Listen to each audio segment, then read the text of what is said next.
Chicken பண்ணாதவங்களுக்கு இதுதான் video. ஒரு 2 packet Teju masala போட்டுக்கோங்க.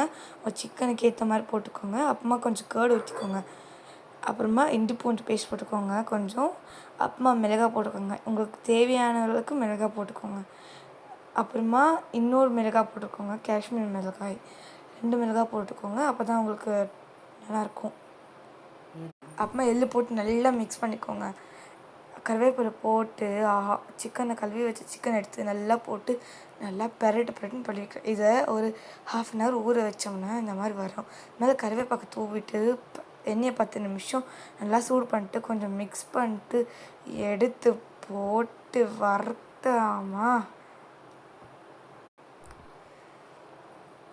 நான் சொன்னதெல்லாம் நீங்கள் பண்ணிங்கன்னா உங்களுக்கு இந்த மாதிரி முருகலாக சிக்கன் வரும்.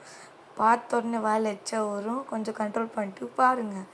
இதெல்லாம் அழகாக எடுத்து தட்டையில் போட்டு கொஞ்சம் ஸ்மெல்லை பார்த்து ஒரு கிண்ணத்தில் சாப்பாடை வச்சுட்டு அப்புறமா உங்கள் சாம்பாரை ஊற்றிட்டு 2 கபாப் பீஸ் வச்சுட்டு தண்ணியில் ஐஸ் போட்டு ஒரு பிசைஞ்சு சிக்கன் பீஸ் எடுத்து அமக்கி